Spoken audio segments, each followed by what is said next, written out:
Kicking off the list at number 10, Avengers Under Siege. Written by Roger Stern, released in 1987, this is their first big battle after taking on Loki. It's a fan favorite, so I figured I'd start with this one. It began back in Avengers issue 270, when the Avengers were still living in Tony Stark's mansion in New York. It was comfortable until Baron Zemo and the Masters of Evil stormed the mansion. Tigra and Black Knight were injured severely, and Hercules was beaten so hard he went into a coma. And while they still were in for a hot minute, the Masters of Evil destroyed everybody's belongings, including the only photo left of Captain America's mother.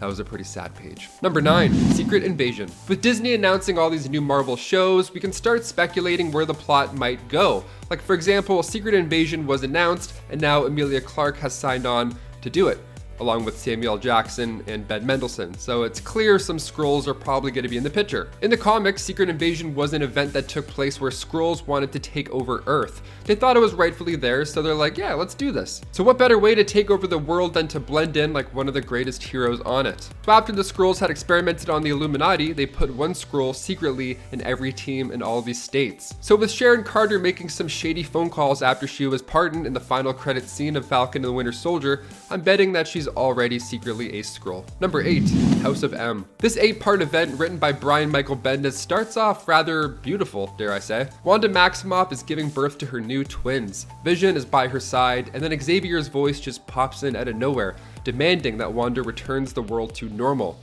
She refuses, and she hangs on to her children, and they shatter. The world goes away, and Wanda returns back to the normal world, where she has no twins, but she's in a dark room on Genosha. And he uses his powers to put her back to sleep.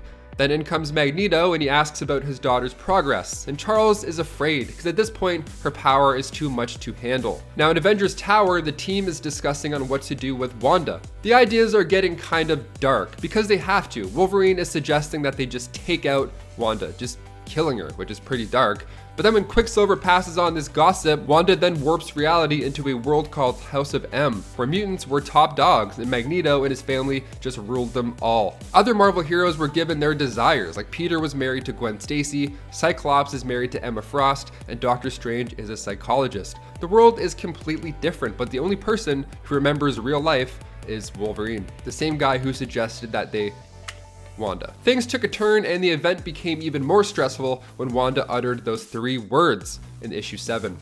No more mutants. Number 7, Secret Empire. In Avengers Endgame, Steve uses future knowledge to obtain the scepter. He says, "Hail Hydra," Rumlow gives it over, no elevator fight needed. Nice. It was a fun moment in the theater, but the line "Hail Hydra" comes right from the comics, but this time around it's not that entertaining. The last words come from Steve after the Avengers standoff event, where it's revealed he's actually a sleeper agent of Hydra. Another pawn of the Red Skull after all. This was huge news. I mean, fans were really upset. Readers were sending in death threats to the writers. The 2017 series Secret Empire was wild. The team had to go against their own leader, Cap, who was trying to take over the government with Hydra, and then eventually run all of the United States. It was crazy. Bad Steve took out Rick Jones, he took out Black Widow. I mean, it's fair, readers were upset, really.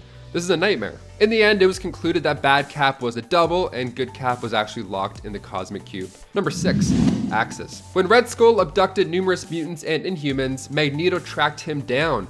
Now at the same time, Scarlet Witch, Rogue, and Havoc were captured by Red Skull's S-Men and brought to the island / horror camp. The Avengers escaped and saved Magneto. Magneto gave Red Skull the beatdown of a lifetime. He got caught up in the moment and went a little bit too far, perhaps. Magneto says that he did what had to be done, and he thinks that he saved countless amount of lives. But then Red Onslaught rises to the challenge. Red Skull is reborn. This time he's bigger and badder. The X-Men and Avengers team up to stop Red Onslaught, where a number of heroes inverted. Yeah, their personality and moral compass just totally flipped, which certainly didn't help the situation at all. But the fun part is when our villains also get inverted and they join the Avengers to stop Red Onslaught. So it's a mess. It's a big fun mess. Number 5, Age of Ultron. This one just starts off hot right off the bat. Hawkeye is sneaking into this abandoned building, just taking dudes out slowly. They have Spider-Man captured and he looks terrible. He looks like he just got hit by a freight train. Now in the MCU, Tony and Bruce are the masterminds behind Ultron, but in the comics, it was actually Hank Pym. Ultron made his first debut back in 1968 in Avengers issue 54, and in the comics, Hank Pym was actually the father of Ultron. He actually has the same brain patterns as Hank Pym, because he figured it needed personality, much like our MCU version of Ultron is another personality of Tony Stark's. So cut to the comic event Age of Ultron by Brian Michael Bendis. We see Ultron in all of his glory, and it's quite menacing. The world is just trashed. He's from the future, and he's here to take over the planet. The death toll reaches billions, including some of our favorite heroes. If you haven't read it, strongly recommend. Much better than the movie Age of Ultron, which was just like the weekend of Ultron, rather. Number 4, Civil War. Okay, the opening scene of Endgame is wild. The remaining heroes, minus Tony Stark, head out into space to take on Thanos, with the help this time of Captain Marvel. They actually sneak up on him and they cut the gauntlet off his arm in like 6 seconds. They kind of win really fast. See, when the Avengers are united and they have a plan, things work out. The other crew in space in Infinity War couldn't even get the gauntlet off of Thanos. Quill was freaking out, the gravity was off, Thanos had the stones. It was tricky, but if Civil War never happened, I fully believe that they would have handled Thanos as a team much sooner. But by the time Thanos begins his quest for the stones, Tony and Steve aren't even on speaking terms. Okay. This all comes down to the events from Captain America Civil War. Now this ends with Tony and Steve fighting it out, and Cap drops the shield. Tony blasts off Bucky's arm. It's heartbreaking to say the least, but it's one of my favorite Marvel movies.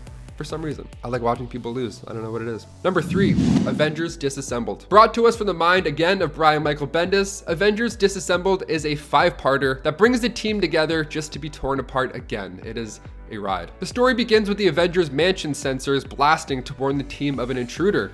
Now the intruder is the Jack of Hearts, who actually died beforehand saving Cassie, Ant-Man's daughter. So what's going on here? Why is he here? Well, Jack blows up, taking half the mansion out with him, along with the life of Ant-Man. That's crazy. And then the Vision crash lands with the Quinjet, starts attacking the rest of the survivors, and then She-Hulk comes out and rips Vision into 2. And then while She-Hulk was going nuts, she accidentally hurt Wasp, Captain America, and Captain Britain. She-Hulk ended up leaving the group because of the guilt inside after she just wreaked havoc. Now this whole event is wild, even before Scarlet Witch is revealed to be behind it all. Spoiler alert. This is when Wanda lost her 2 kids because, well, they weren't actually her 2 kids. They were created from Mephisto. So she was upset. Eventually, she was defeated by Doctor Strange and Magneto took over from there. Now, this is where people, and I, want Wanda to go in the MCU. Perhaps studying the Darkhold and the recent loss of Tommy and Billy, she might make a big bad comeback. Who knows? Number 2, Avengers Red Zone. Avengers Volume 3, Issue 65, titled Avengers Red Zone, is a 6-parter that begins with this mysterious red cloud coming through South Dakota. Oh, this is a nightmare. So it's bringing a plague, basically. It's a red mist of doom. It's kind of like the movie The Mist, but without monsters, although it's just as terrifying. So everybody wears masks, because you know that's what happens when there's a plague and you don't want to, die. You wear masks. Weird concept, I know. But it's still a war zone. People are dying off fast. Now in comes Captain America and the Avengers to save the day, figure out what's going on. And the team struggles here a lot. They get sick, they get infected, their motivation is just low, their team members are dying off, and things come to a fun turn when Iron Man and Black Panther create a cure. Great, but Iron Man gets trapped by Red Skull come part 6. The team is not looking good at this point. Cap is down, so Tony takes his suit off and exposes himself to the mist in order to give Steve CPR. No sacrifice, no victory. Sam Witwicky. And finally, number 1, Infinity Gauntlet. Coming from the minds of Jim Starlin, George Perez, and Ron Lim, Infinity Gauntlet was released in 1991, and Avengers Infinity War mirrored a lot of what happened from that event. Yes, Thanos wanted to take out half the universe because he wanted to impress Mistress Death this time around. He wanted to be her equal, whereas in the movie, he just wanted to fill people's bellies. The film adaptation was, in my opinion, Marvel's best work. All those characters in one movie, it felt smooth, didn't feel long, it didn't feel slow at any part. It's kind of great. In the movie, when Thanos is obtaining these gems, he toys with the Avengers in a similar way. In the comic, he turned them into strings and cubes, and then in Infinity War, Drax and Mantis had that happen to them as well. Even in theaters, I was like, this looks familiar, the whole cube thing. There's plenty of other references, it's awesome, and it's hard to make a list about the Avengers losing and not including the time we all paid them over $2 billion to lose. And that was Avengers Infinity War. Thanks, Russo brothers. Coming in number 10, we've got Wolverine. Say it isn't so. The Hulk and Wolverine never would fight. They're both so friendly and easy to get along with. I almost had you for a second, didn't I? Now, these two are almost contractually obliged to duke it out from time to time now, aren't they? Going way back to the era before Wolverine was even an official X-Men, this duo would fight over just about anything, and it really could go either way. Like, Wolverine has beaten the Hulk before, albeit in the grim dark universe of Old Man Logan, but in most cases, James Howlett loses out to the Hulk. Sure, he's technically invincible and will always bounce back in one way or another, well, most of the time. There's no dealing with brute force that the Hulk has to offer. Way back before Wolverine was even introduced in X-Men, the two fought with the Hulk refusing to back down. Then there's the time that the Hulk returned from space looking to exact some revenge on those who would send him out there. Wolverine definitely had his butt kicked this time in particular. And who could forget the legendary rip and tear fest that was Hulk versus Wolverine atop a mountain in Tibet. God, Hulk really let him have it that time, didn't he? Limbs were removed and tossed to different mountaintops, and legs were threatened to be eaten. Not a good look for our pal Wolverine now, is it? But what can you do? Beating the Hulk isn't something most folks even have a chance at. Coming at number 9, we've got Spider-Man. A cursory Google search will reward you with a plethora of insane clickbait homebrew animations, pitting Spider-Man against the Hulk in the lowest resolution possible. Ah, the internet. Is there no end to your ridiculous cash grabs? Remember the era of Spider-Man Elsa videos? What a time to be alive. However, the bouts between Spider-Man and Hulk don't end at cheesy animations and gaming channels. There are indeed a few fights between the two in official Marvel stories. Cool, popular, and versatile as Spider-Man is, there really isn't a way for him to beat the Brute in head-to-head combat. He's got super strength and spidey senses, but that's not enough to take out a towering monster of flesh and gamma radiation. He's used his smarts to great effect in the past, putting other heroes' technology and strategies to use and defeating overpowered opponents. There are instances of Spider-Man outmaneuvering Hulk too. And there was also the time that he had some godly cosmic powers, but that's not exactly fair, is it? However, in the end, our green pal will likely come out on top of any fight between these two. Most times, Spidey would be best just to hide out until the Hulk leads. If he's less lucky, he'll get walloped and pass out, which has happened a couple times. The Hulk is pretty strong.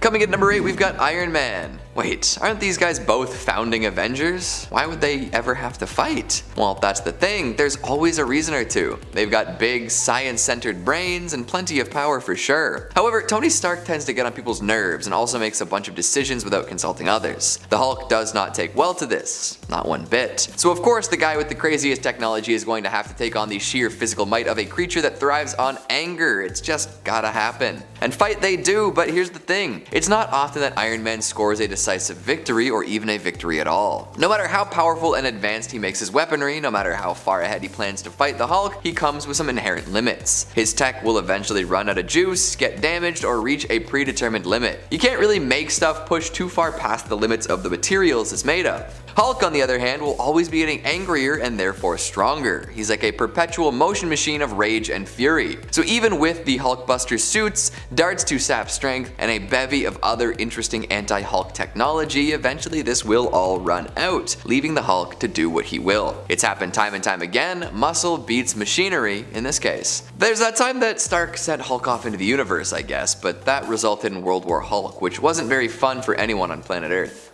Whoops. Coming in at number 7, She-Hulk. Speaking of World War Hulk, funny how that works, right? One would think that Hulk loves his cousin too much to fight her. They have a long, strong history together, essentially treating each other as siblings, and don't often get mad, with each other anyways, despite the anger inherent in their powers. Hell, Bruce Banner is the reason that She-Hulk is the way she is. After an emergency blood transfusion, Jennifer Walters is endowed with a less intense version of Bruce Banner's condition, like a watered down Hulk. Still plenty powerful and possibly the strongest woman in Marvel, but she's not quite a match for Bruce's monster. However, like I was saying before, why would they ever fight? They're family. Well, World War Hulk changed the way the Hulk saw the world. Totally fueled by anger and revenge, he came back to Earth a changed being. And coming across his cousin, he felt no remorse in slamming her so hard into the ground that the Earth around her was turned into a crater. Holy smokes, Hulk, no mercy, eh? Coming in number 6, we've got Loki. I feel like this moment cemented the Avengers as the premier attraction in Marvel's budding cinematic universe. Back before we had any confirmation of Infinity Stones or gauntlets, we had the Tesseract. Loki, god of mischief and brother to the mighty Thor, used this object to cause all sorts of mayhem. This wasn't his only trick, but it worked particularly well. Being a god, Loki was pretty cocky though. What could Earth's heroes do to stop me, he thought. Well, the Hulk had something to say about that. He tossed the so-called puny god around like a child with a doll having a temper tantrum. Got some chuckles, inspired some memes, the works. However, this little fight had been hotly contested. Loki, again, a literal god, likely wouldn't have been hurt by this interaction at all. Like, would the Hulk have even had an effect on him? Stranger things have happened for sure. This moment might have just been played for laughs to ensure an audience hit, but hey, Hulk did indeed beat the snot out of Loki in this particular instance. Coming in number 5, we've got The Thing. Strong arm versus strong arm. A classic trope, a legendary fight. Other than Wolverine, I'd say The Thing is one of the Hulk's most lasting hero opponents. Both considered immortal, unbeatable, impossible to damage, this is a heavyweight bout like no other. However, the Hulk definitely takes precedence when he's in revenge mode. So when he wanted to go and find and fight the Avengers, the Fantastic Four stepped in. Benjamin Grimm wanted a piece of the gamma-saturated super, so the two decided to throw down on their own. After an exchange of massive blows, eventually the Thing did drop. That's gotta hurt fighting the Hulk, but at least he can take a hit. Coming in number 4, the Avengers. Yes, all of them. That's the thing, this seems to happen quite often. Nobody really knows how to deal with the Hulk, and this is an issue that rears its ugly head quite often. Even though he is often part of the group himself, if things go a little sideways, it's not unlike the Hulk to decide to go solo after working out some frustration. And by working out frustration, I do mean slapping his former comrades around. He can do that no problem too, the Hulk is strong.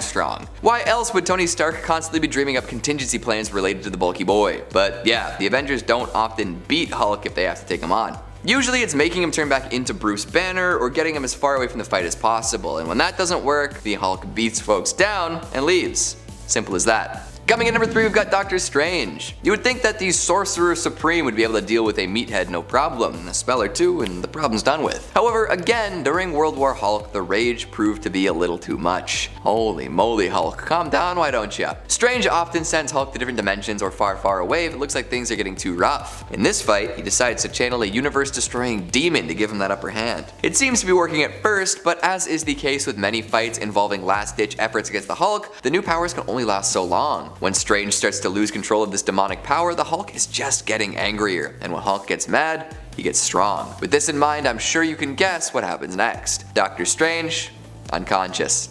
Coming in number 2, we've got the Silver Surfer. No, not Silver Surfer, Herald of Galactus, wielder of powers beyond mortal understanding. But it's true, Hulk did indeed take out this incredible hero, although it was under some very unique circumstances. Some very zombie circumstances, in fact. Showing up just in time to see the world totally gripped by the zombie apocalypse, he does his best to help out. The number of heroes attempting to eat him proves to be too much though, and he's overwhelmed before the Hulk arrives. Using his massive size and strength to push through the crowd, Hulk consumes Silver Surfer, gaining a bit of his power cosmic along the way.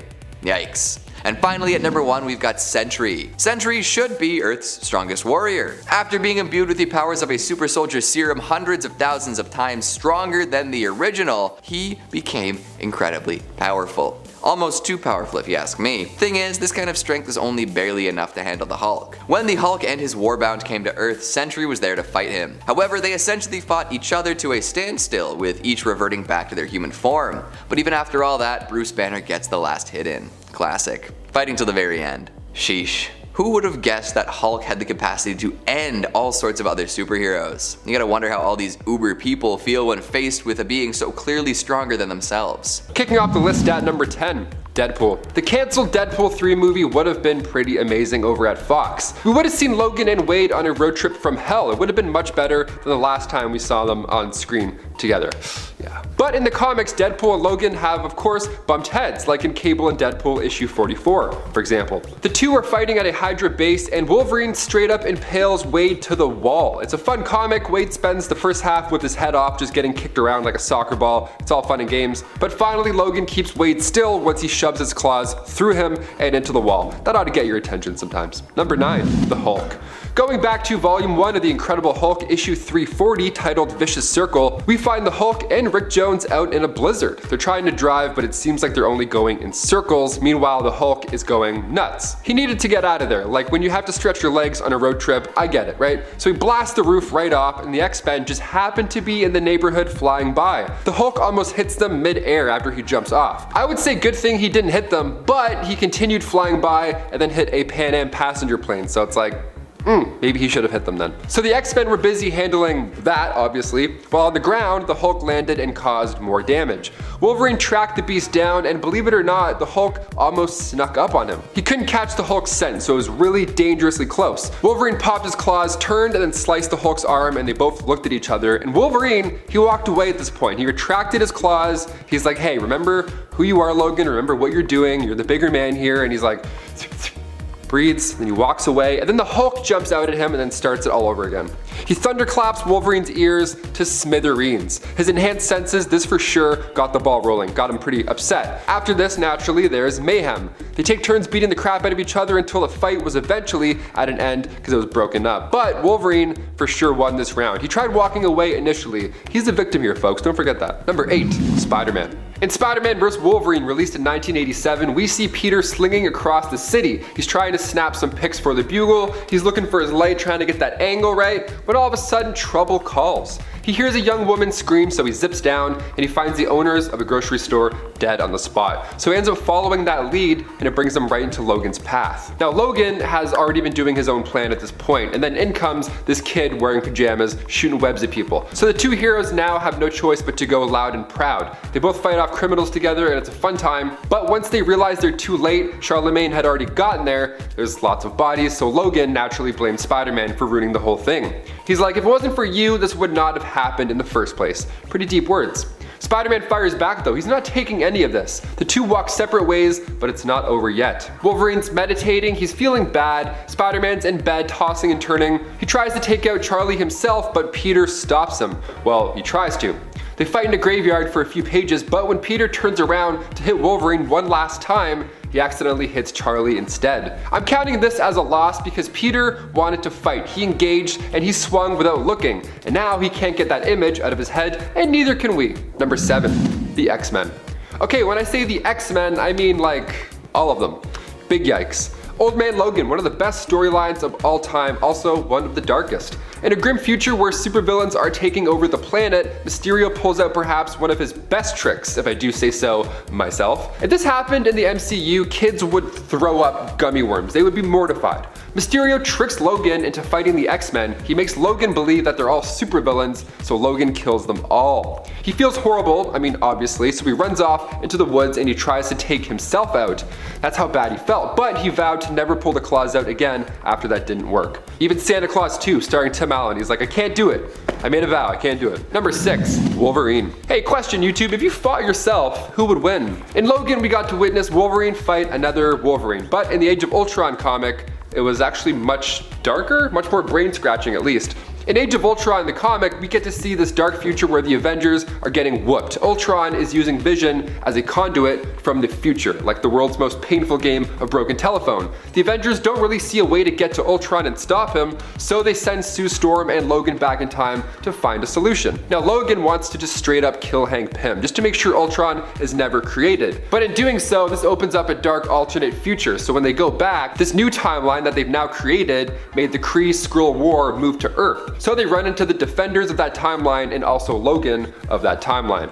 Wolverine versus Wolverine, what a time. The time-traveling Wolverine beat alternate Wolverine, so everybody wins. Or loses, I'm not sure in this case. My head hurts, to be honest. Let's move on. Number 5, Teen Mutant. He doesn't have a name, so we'll just refer to him as Mr. Teen Mutant Boy, whatever you want to call him. He doesn't have a name because he's only around for one issue, spoiler alert, despite having an insane power. Let's talk about it. Ultimate X-Men issue 41. Now at first glance, he looks like a regular kid. He's got posters on his wall, one of which is Wolverine with the caption, "Be different," which is pretty amazing given how his day is about to go down. He wakes up, he's ready for school, he's looking for breakfast because he doesn't know how to make food. Apparently his mom is like the only one that can make him breakfast. So his mom's nowhere to be seen, so he doesn't eat. Only a pile of her clothes remain on the ground, and he's like, okay, so he goes to school. He doesn't call the police like a psychopath. If you ever see this, definitely call for help, absolutely. He continues on, he goes to school, but on the way there, he sees a collar on the ground on the sidewalk, but no animal. Again, more articles of clothing just strewn about. But then finally, he sees people. Okay, he's not going crazy. This is a good sign. We have real, like live people. Lovely. But I bet he wished that that wasn't the case. So he has this fantastic ability where if you're just near this guy, you don't survive to talk about it. He hears it from the guy in the poster himself, the Be Different guy, Wolverine. He finds him ducking out in a cave and breaks the news to him. What happened was when he hit puberty, he developed a specific mutation that radiates a series of toxins and acid-like poisons, and it basically wipes out any organic tissue. It turns it into vapor. So the amount of people that he ended up accidentally killing that day was in the 260s number, yeah. So he doesn't last for long because, well, Wolverine came out of that cave all alone. You do the math. Imagine your idol coming into a cave to kill you. It's not bad, I don't know, could be worse. If Hugh Jackman killed me, I'd be like, okay. That's not bad. Number 4, Lobo. We've talked about comic crossovers quite a bit here on Top 10 Nerd. They're a blast, I mean, for the most part. DC vs. Marvel showed us some pretty entertaining battles. I mean, we got to see Captain America vs. Batman, Spider-Man vs. Superboy, and of course, Lobo vs. Wolverine. The third issue out of the 4, we find Logan bad-mouthing Lobo's favorite bar. Logan is talking smack and Lobo interrupts him with a nice chain to the chest. That ought to hurt. Wolverine ends up walking out of the bar smoking a cigar. Also, he's alive. How did this happen? We're not sure how this one ended up going down, as most of this fight happened behind the bar, but to kill an immortal man, good on you, James. Number 3, Jean Grey. This next one played out in live action in everybody's favorite X-Men movie, X-Men The Last Stand. So good. It's not. Showed us Wolverine taking out Jean Grey in a mercy type way in order to stop the Dark Phoenix from causing mayhem. Now this of course went down in the comics as well, and it was much better on page than on screen. You can find it in New X-Men issue 148. Wolverine is telling Jean that Scott still loves her, although he's just maybe a bit confused at this moment. Jean is weak. She's saying she can't breathe, that she has this terrible feeling that she feels scared and weird, that there's voices inside of her head. She knows she's dying. It's a really sad part in the comics. And Wolverine can't take the pain on himself, but he can take the pain away for now. Hugh Jackman is a wonderful actor, don't get me wrong, so is Famke Janssen, but the comic is way harder than the movie. This whole scene here gets my throat that little get a little tight throat feeling. So let's move on from really sad to really gross, shall we? Let's finish off like that. Number 2, the Hulk. Mark Millar's Old Man Logan. We talked about it a little bit earlier. Let's talk about it some more, it's good. It begins in volume 3 of Wolverine on issue 66 to be specific, and this is a future where supervillains have won. They did it! Good job, supervillains, nice. Hulk and She-Hulk had kids, the Hulklings, who, not nice, we don't want to talk about that. They would beat the crap out of you if you didn't pay rent, basically. Everybody had their own territory at this point, so Logan had to pay up. So Hulk Gang ended up taking out Logan's family because they were bored. They're also a little messed up in the head if you didn't already put that together. So Logan heads back and sees the Hulk, and he's like, you know what, no more games, no more talking, I'm here to get this done. Logan gets Banner right through the old chest plate, but we all know what happens next. He hulks out, and then he eats Logan. If you can't beat him, you gotta swallow him. That's the rule, right? Now you'd think this would be the end of it, but that's not what this list is. Now is it? No, you already know it's about to change. That's when Logan pops out from inside Banner, the old C-section from hell. So basically, if you eat Wolverine, just know that it's coming out one of any way he wants, essentially. And finally, coming in at number 1, everybody. What if Wolverine killed everybody, the entire Marvel Universe? Could he do it? Would he do it? Yes and yes. Written by Jimmy Robinson, released in 2006, this What If is based on Mark Millar's Enemy of the State series, taking place in Wolverine Volume 3 from issues 20 to 25. Now in that story, Wolverine is used to try and hunt down the Avengers, the X-Men, just everybody. The Hand and the Hydra were using him as a weapon. Baron von Strucker used him to steal documents from Reed Richards. It was a whole plan, right? It was a whole thing. But S.H.I.E.L.D. was able to capture him and heal him. In this What If, we see a world where Wolverine kept working for Hydra and the Hand. In this alternate timeline, everybody gets wiped out. Nick Fury is telling Cap and the others, I mean, sure, Hydra and the Hand is a concern, but like, we need to stop Wolverine first, like ASAP. That should be the first thing on our list right now. Thing is, Wolverine kills Spider-Man. He kills Iron Fist, he takes off Captain America's arm and leg, because whenever Wolverine is in trouble, Hydra just teleports him away. You can't really hit him. Susan Storm tried to make this force field trap that kept Logan in the same spot, with Magneto helping out as well, but while they were planning that, Wolverine snuck in and attacked them all through the floors, so everybody gets messed up there as well. Magneto and Sue Storm, gone and gone. Captain America gets claws in the head. Also gone. So Kitty Pryde phases her hand into Logan's head and kills him that way. You gotta end the list on a horrible note, you know? Because why not? Number 10, Deadpool. We'll kick this list off on a messy, red, bloody good note. 2 red guys slashing each other up, both are kind of insane. Let's talk about it. Deadpool vs. Carnage 2014. Right, so after Cletus Cassidy escaped a prison, the merc with a mouth was the only one crazy enough to track him down. In order to track down a maniac, you kind of low-key have to be one. You gotta think like them, right? Wade thinks he can figure him out, and he also thinks that a rocket launcher can take down Carnage. Kind of a fool if you ask me. I mean, in all fairness, fire and sound waves, they work, but it's Carnage we're talking about, a little bit stronger than our Venom guy. Wade gets a closer look, and although he likes guns, swords, and the occasional weed whacker, he thinks one of his grenades ought to do something. One of the many that he has hidden in crevices and places that we don't talk about. And it does, for a page. Carnage lays there, sans head for a moment or two, but backup arrives in the form of Shriek. Deadpool then gets his ass handed to him, and Wade gets impaled over and over and over again, with the last hit practically being the size of a tree just going through his body. Horrible. And then in the end, Deadpool needed a symbiote upgrade himself just to keep the fight fair. Number 9, Spider-Man. Of course we have to talk about Spider-Man getting his ass whooped as well. It's no surprise that Peter is on the top of Carnage's naughty list, and in Carnage, It's a Wonderful Life, Dr. Kafka and Security Chief Jameson get a glimpse inside Carnage's mind, and it's literally just a room full of Spider-Man being tortured. That's all he thinks about, just different versions of him being tortured in different horrible ways. I think about like candy corn and stuff, I don't know, I guess I'm normal. The guy's twisted, even in his head, his actions are brutal, but daydreaming aside, when Carnage does get his real life hands on Spider-Man, it's so much worse. The Ultimate Comics introduced Carnage in Ultimate Spider-Man 61, and just one issue later, Carnage figured out the best way to hurt Spider-Man was to attack his heart, like Willem Dafoe yelled in the first Spider-Man movie. And before we continue on with this list, if you want to go ahead and give this video a thumbs up just to get some good spirits involved, you know, get it kind of out of the grim, dark tone that we're sticking with for most of this, that would be great. It helps our studio out quite a bit. You guys are awesome. Let's get right back to this list.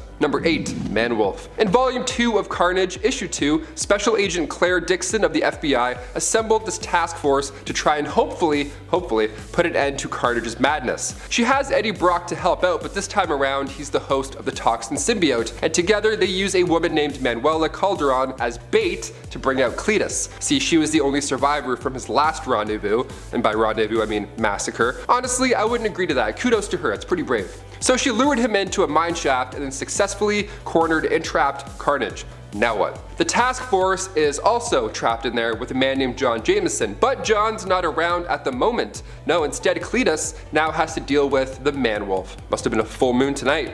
A lot of fur, a lot of blood laying around after this one. They're just throwing each other around this mine shaft. It's pretty grim. They're smashing their heads into rocks. It's kind of cool. The fact that it's a werewolf fighting Carnage, I mean, you either love it or you don't. Things suddenly take a turn when Carnage grabs that gemstone around John's neck, the stone that allows him to become Man-Wolf in the first place, and after that he turns back into a regular naked dude. He's dizzy, he's exhausted, and he's in, of course, immense pain. He lost his footing and then after fell from a cliff. He was so close to taking him down, but you know, had to go turn into a wolf. Classic. Did you know Jupiter has 52 moons? If you were a werewolf on Jupiter, you'd be so busy. Number 7, Silver Surfer. In the Amazing Spider-Man issue 430, once again Cletus was running around the city just attacking bystanders, throwing desks, giving people a finger, just anything horrible, being the worst ever. Luckily, the Silver Surfer was in the cosmic neighborhood and got to offer a helping silver hand to Spider-Man. The symbiote sees the Silver Surfer and it's intrigued, so much so that it leaves Cletus naked again on the street in order to bond with Silver Surfer. He sees all that power and he's like, I'll take some of that, please. He then becomes Carnage Cosmic, and I gotta admit, he looks pretty sweet. In terms of hosts, that's a pretty high bar to set right there. Silver Surfer ended up handling him, you know, getting him out, but honestly, I'm kind of disappointed. Carnage on a surfboard, it's pretty intriguing. Sign me up.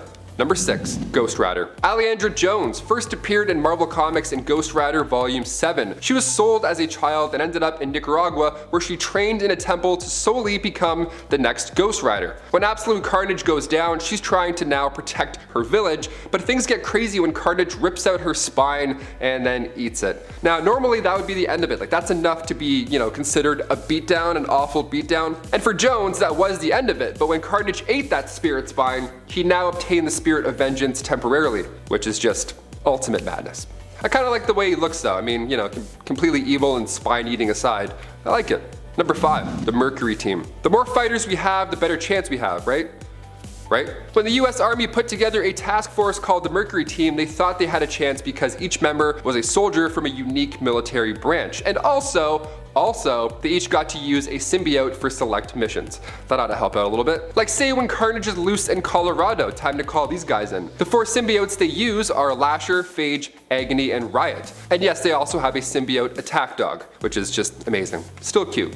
Goopy, but cute. When they aren't being manned, they're to remain on ice, just waiting to be used again. They sound like the only chance to win here, but when Carnage finds their secret base first, with all those frozen suits and symbiotes, well, what's the point after that? This was the last we see of the team, obviously, but those 4 symbiotes bonding with Wade, you gotta admit, that's a pretty great deal. Number 4, Nova. One day you're skateboarding, looking for your missing father, and then all of a sudden you fall off your board and wake up to Rocket Raccoon and Gamora. You know, those classic days. Yep, the duo wake him up and say they're also looking for his father and his black Nova helmet. So now this kid takes up the Nova title, works with the Avengers, the New Warriors, and the Champions, completely stepped up to bat. He was 15 only, kid was killing it. And in the Avengers X-Men Axis storyline, our heroes and villains switch sides. Their moral compass completely flips. So afterwards, when Carnage goes back to psycho mode, he needs to now soak up more evil. He's got to make up and remind himself who he is. So he goes to Sam's school and then makes a mess there. Horrible. Those poor kids. Those poor kids. Nova fights him off, but the fight is more of a tie than anything. They just both kind of do this. Nova's he's not looking too good here. Number 3, Venom. Okay, we're finally seeing Venom and Carnage go at it on the big screen next month. Hopefully, I'm fully convinced Woody Harrelson is going to steal the show. I'm so excited. But how will the fight end? In the comics, Venom and Carnage have had some serious blowouts. Will Venom eat Carnage like a midnight snack? Will Spider-Man have to come in and take Venom's side, singing Strangers in the Night, of course, while they do it? The beatdowns go back and forth for Venom and Carnage for the most part, but one of the best storylines for me was, of course, Absolute Carnage. Carnage's connection to Null makes him this godly version of himself, and he gets beat so hard in the first issue that Venom is the one to suggest leaving. He's like, hey, I can fix you, but we have to leave like now, like ASAP Rocky, we gotta go. Number 2, Miles, Human Torch, and more. In Amazing Spider-Man issue 7099, we see Red Goblin on the cover. The lovely combo comes to life when Osborn gets his hands on the Carnage symbiote. In their first battle, Spider-Man lost, but afterwards Peter called forward some help, some backup. He had the assistance this time around of Miles Morales, Human Torch, Clash, and Silk. Usually the Human Torch would be enough to get some damage done, but with both villains now with their powers combined for Red Goblin, it was much, much harder. It was almost useless to blast fire at him. They all got their butts handed to them. Nobody was prepared for this level of power. But luckily, Anti-Venom came in to throw some hands back because Red Goblin was seconds away from finishing all of them off. Even after Flash had healed them, they didn't spring back up and start kicking people in the neck again. They were down for the count. It wasn't looking good. They were no longer a formidable team at all. And finally, number 1, the Avengers. Speaking of teams getting their ass kicked, somebody as big and as bad as Carnage, who else to call but Earth's mightiest? In Carnage USA, Carnage has the ability to create clones of himself. Now he can use multiple hosts and he takes over a town at one point. It's really stressful. The team heads to the town to figure out a solution, so we got Spider-Man, Cap, Logan, The Thing, and Hawkeye. Everybody ends up getting the symbiote treatment, resulting in one of the coolest but scariest situations ever. Spider-Man tried to warn the team, but they did their Avengers thing and rushed in as a group to kick some ass. Oops, everybody gets hit except for, you guessed it, Spider-Man. So now it's up to Peter to save the entire team of Avengers in Carnage USA. What a ride, you must check it out. Kicking off the list at number 10, Captain America. Wolverine Origins began back in 2006. It ran for 50 issues and it kicks off with Wolverine on a mountaintop with the Muramasa blade. Now he's had all these memories returned to him from the events of House of M, and now he wants a little payback on all those responsible for messing with his life. He took on Nuke in the Vietnam fields, and then in issue 4, Captain America joins the battle. They take turns bashing each other in, metal slashing around, they're just punching each other in the head. It's good fun. Cap gets the upper hand on Logan when he crushes the tendons in Wolverine's forearms, but a mighty kick to the hematoma lump on Steve's thigh buys Wolverine quite a bit of time to recover. Cap catches up and the fighting resumes, but Wolverine has the blade this time around, and an injured Captain America stands no chance. If it wasn't for the X-Men intervening at the last second, Cap would have lost a lot harder. And before we continue on with this list, if you want to go ahead and give this video a thumbs up, that would be awesome. You know it helps us out so much, and then in turn we can help you out and bring you that nerdy goodness. So hit that thumbs up, you guys are the best. Back to the list. Number 9, the Hulk. He's fought the green guy quite a few times, okay? And for this one, it's not really a fight per se. Savage Wolverine began back in March 2013 from Frank Cho. The series ran for 23 issues. Now when a S.H.I.E.L.D. Geological Department vessel with Shauna the She-Devil crashes onto the Forbidden Island, Wolverine wakes up now in Savage Land. His claws are immediately out, as they should be, and this comic wastes no time. A Velociraptor attacks him right away. What a rude awakening. He saves a S.H.I.E.L.D. agent, takes off a head or two, and then heads back to the ship. Shauna the She-Devil greets him with joy and then fills him in. She was assisting a team of surveyors in mapping out the western part of the Savage Land when all their gear went dark, just like that. Some machine in the land's center was creating a dampening field, so now they're all stuck there.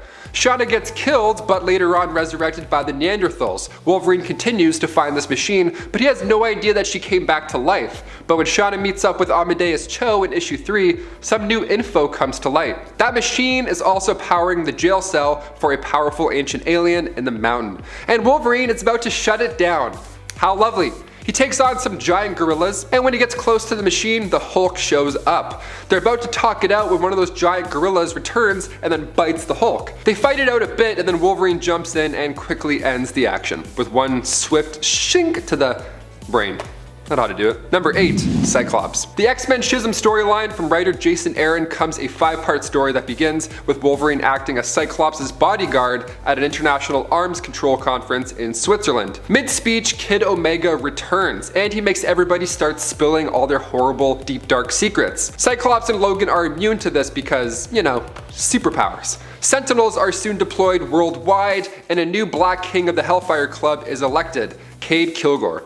Cade's first plan of attack is to surprise the X-Men at the opening of a mutant history museum, and then the world is chaos. The only mutant left standing is the young Ida Okonkwo. Wolverine tells her to run, but Cyclops argues for her to stay as she's the only one that could possibly save everybody there. Ida ends up taking out the Hellfire henchmen, she saves the people, but Cyclops and Wolverine are arguing over if this was the right call to make. As the Sentinel approaches Utopia, Logan is imploring Scott to join the other kids and leave the island, because he plans to blow it to smithereens. They're not seeing eye to visor, so Scott makes it personal to get Logan's attention. He says, out of the blue, "She never loved you, by the way. You always frightened her."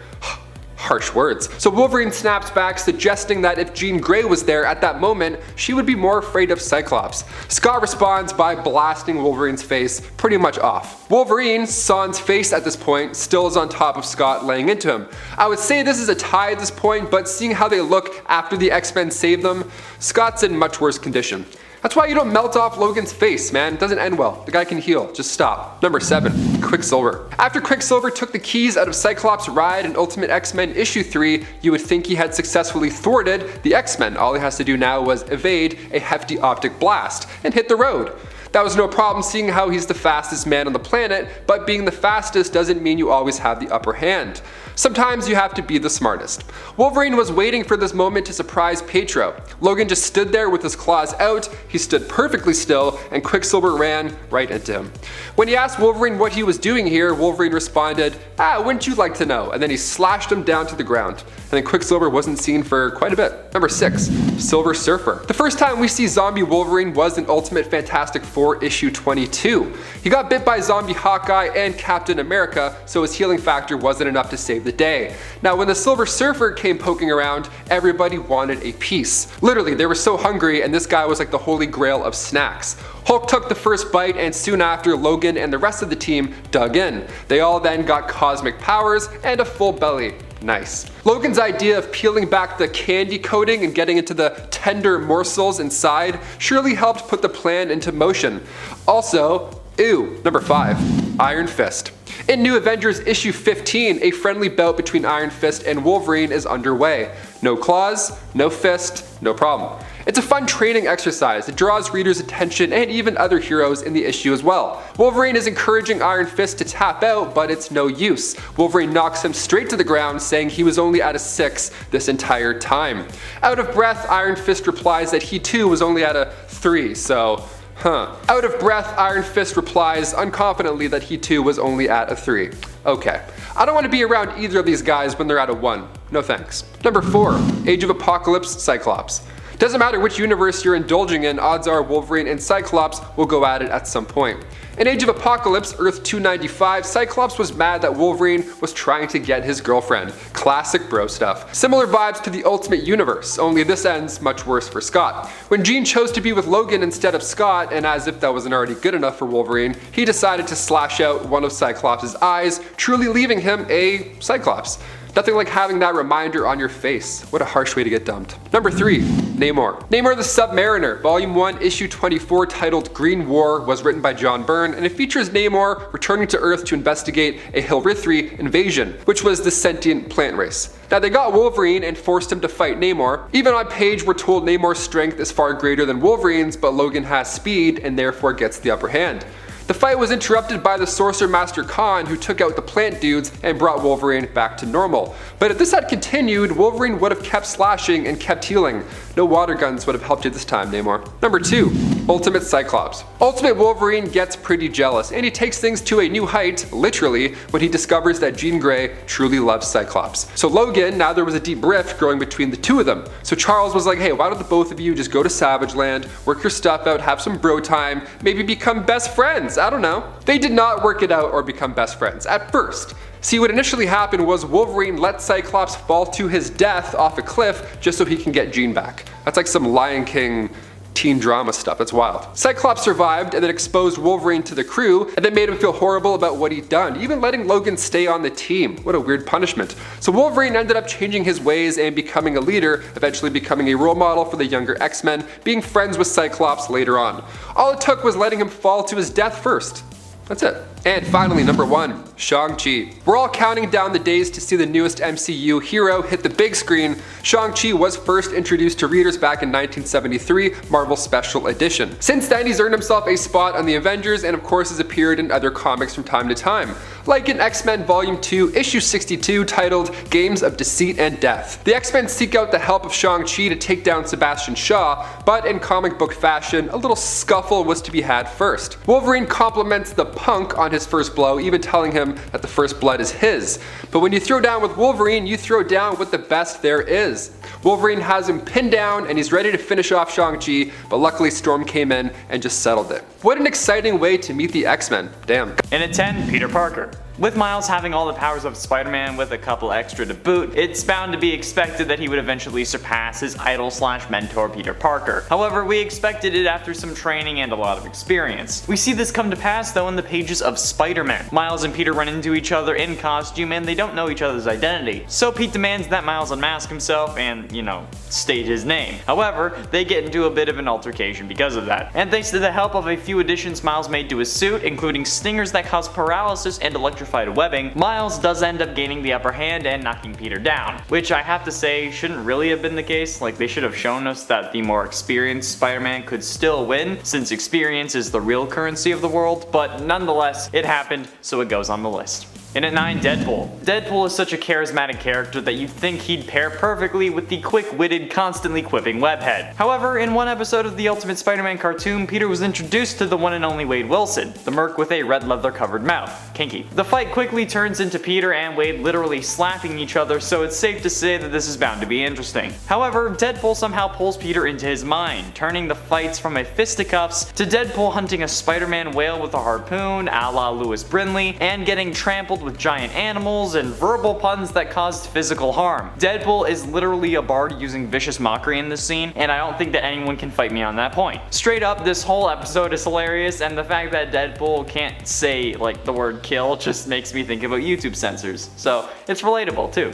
And at 8, Fantastic Four. In the Amazing Spider-Man issue 1, we get thrown right into the action with a crossover with the Fantastic Four. But not a fantastic crossover, since the group was actually in the midst of fighting Spider-Man. Spidey took on all 4 members at once, webbing them all up in a way that disabled their powers, including basically hog-tying Mr. Fantastic. The thing is, no pun intended, this fight was all Spider-Man's fault. He wanted to join the Fantastic Four, and figured the best way to convince them to let that happen was to infiltrate their base and kick their asses. However, he learns that joining the team won't actually make him any money, so he called them cheap and leaves, which I find utterly hilarious. He hit the Human Torch with a baseball bat made of web, for crying out loud. How is a 5th member supposed to join the Fantastic Four? Wouldn't it be like the Fantastic Five at that point? Or is Ben getting kicked out? He can go be somebody's pet rock, right?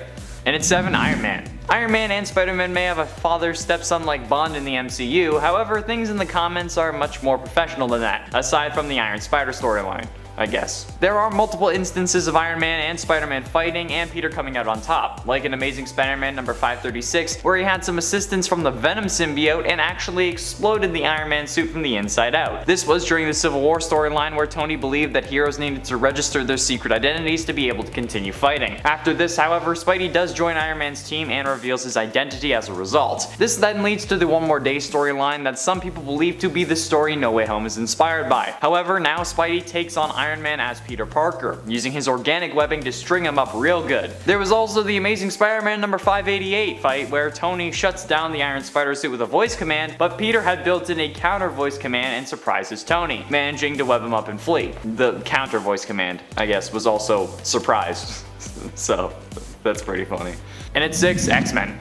This is certainly another interesting number, since Spider-Man had struggled against singular X-Men before, such as Nightcrawler and Wolverine. However, in the Secret Wars storyline, he took on the whole X-Men team at once and won. In Secret Wars number 3, Spider-Man was eavesdropping on the X-Men to learn their plans. When he heard meeting with Magneto among other things, he decided to drop in and say hi. I guess his body and powers just go into overdrive when he fights teams because, just like with the Fantastic Four, Spider-Man was easily able to dodge Wolverine, Nightcrawler, and more, even though he struggled one-on-one. He really wrecked them, webbing Colossus and Nightcrawler, hanging Rogue from the ceiling, and just obliterating the entire team. Even Wolverine pointed out that they were all lucky all he wanted was information and then an escape, because, quote, he really clobbered us. Halfway through into number 5, Captain America. Within the pages of Civil War II, we expected a battle much like the last Civil War, with moral alignments being similar along with a couple deaths. However, we were shocked when a battle between heroes was interrupted. This vision that took us away from the action actually ended with an image of Miles Morales holding a dead Captain America. It seemed to be that Miles had also killed him, with blood dripping out of his hand and covering his suit.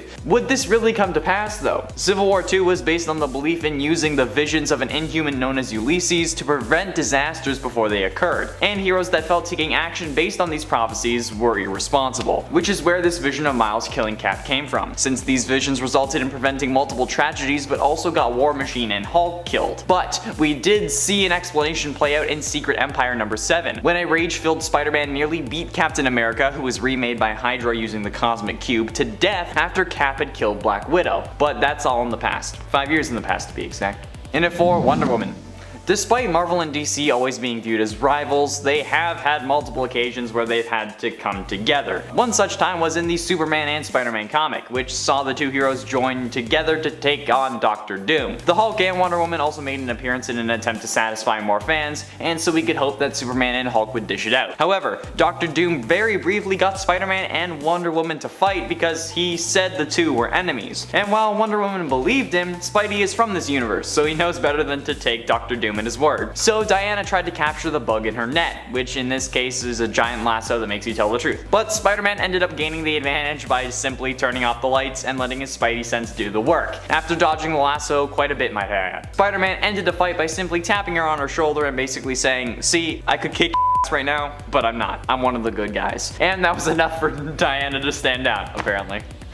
Getting close to the end in number 3, Hulk. Usually when Spidey fights someone stronger or more powerful than himself, he needs to think on his feet and outsmart them in some way. And you think that would be easy with the Hulk, given that he's just a giant brute with anger issues. But actually, that's not how this one played out at all. In True Believers Spider-Man vs. the Hulk number 1, Hulk challenged Spider-Man at a horrible time. At least, a horrible time for the Hulk. Since Spider-Man had just acquired a new set of abilities which increased his strength, speed, and gave him the ability to go airborne without webs. Spider-Man at this point was actually stronger than the Hulk, so he was trying to avoid a fact for lack of causing permanent damage. Unaliving him, if you will. But when Hulk started to endanger nearby kids, Spider-Man punched him and literally sent him into space. Since he was outside Earth's atmosphere, Spider-Man realized that he wasn't coming back down and flew up to help him, bringing him back down to Earth where he could breathe and not, freeze to death. It's pretty hardcore.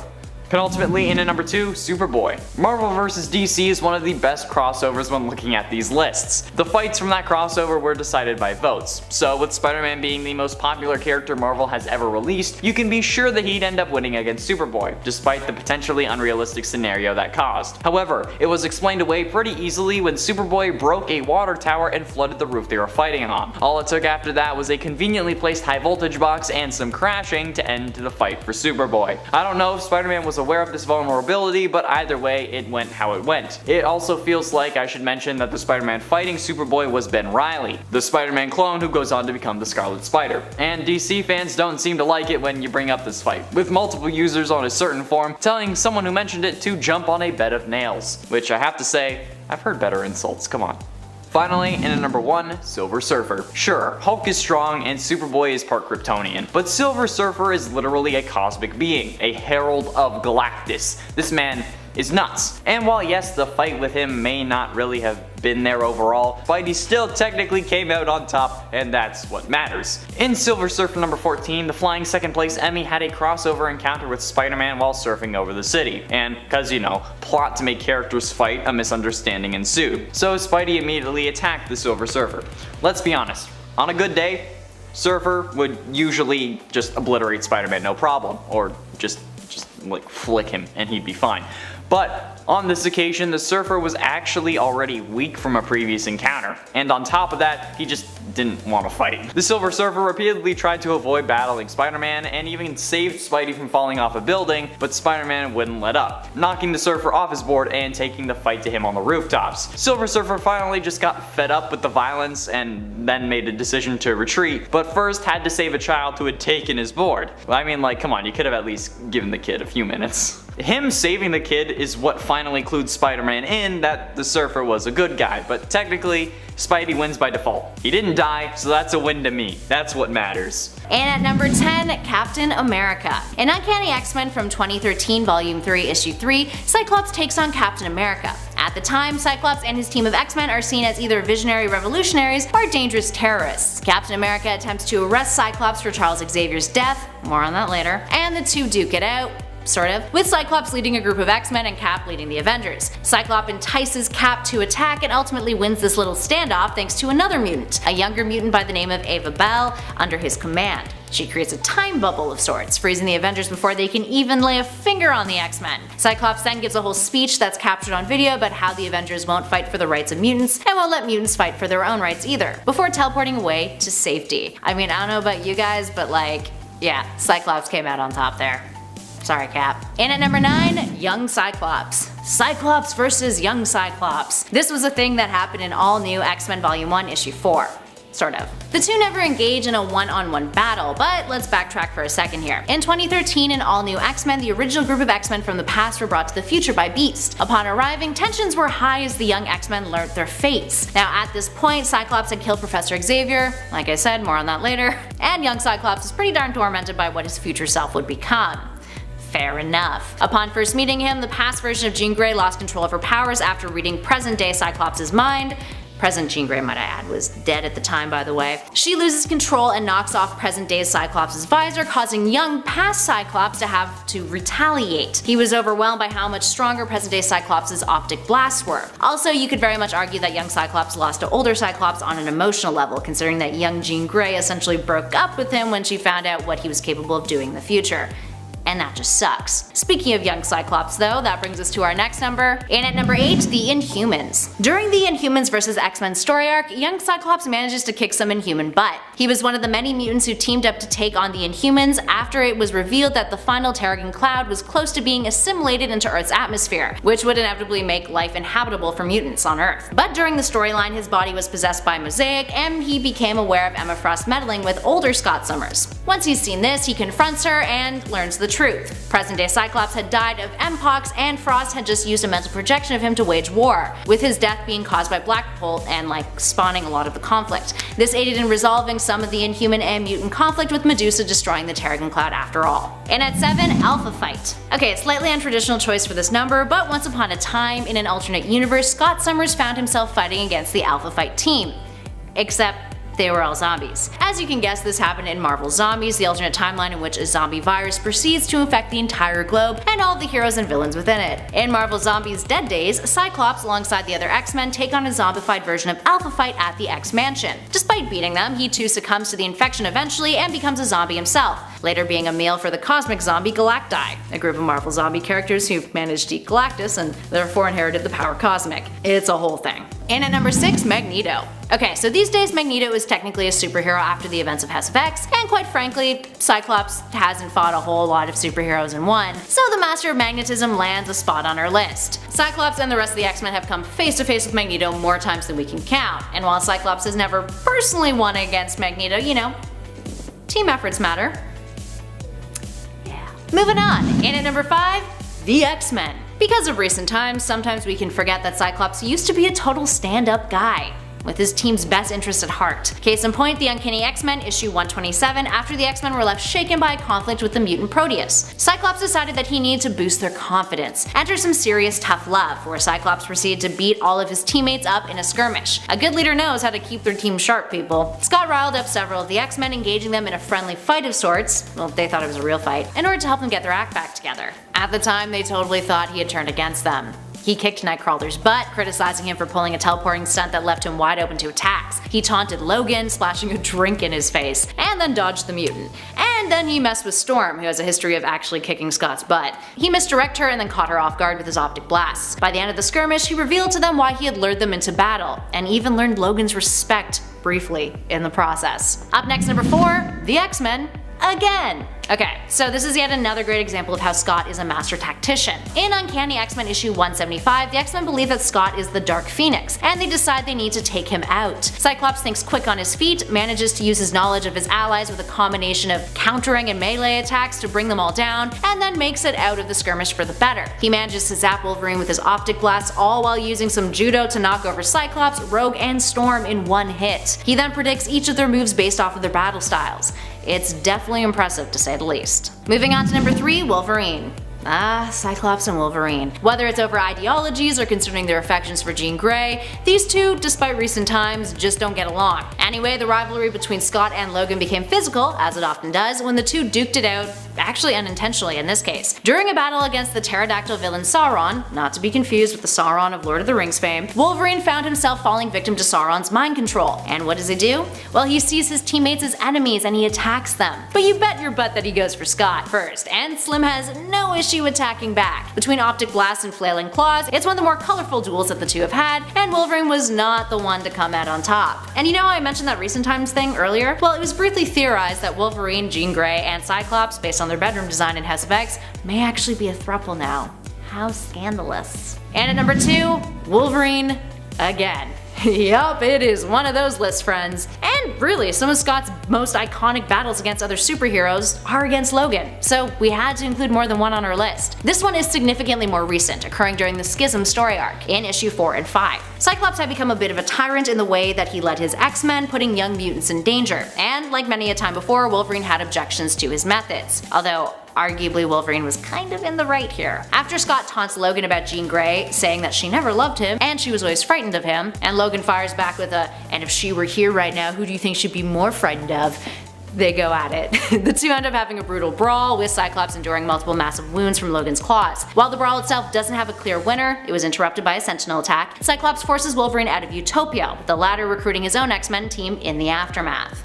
So I mean, hey, Cyclops held his ground. And finally, the one you've all been waiting for. In at 1, Charles Xavier. Perhaps the most iconic superhero Cyclops has defeated is his own mentor, Charles Xavier. And not just defeated, he killed him. Having been possessed by the Phoenix Force when it returned to Earth, a power-mad Cyclops came face to face with his mentor, the latter attempting to put an end to his mentee's reign of terror. Xavier tried to convince Scott to turn away from the Phoenix Force, but failed, with Scott embracing it fully and inevitably killing Charles. Upon doing so, he became the Dark Phoenix in one of the biggest cliffhangers in recent X-Men history. Xavier's death would lead into Avengers vs. X-Men and only led to further troubles for Scott. Alright, there we have it, friends. How do you feel about Cyclops? Do you love him? Do you hate him? Do you think he's gonna redeem himself now, or do you think he's kind of a lost cause? An out-of-touch character?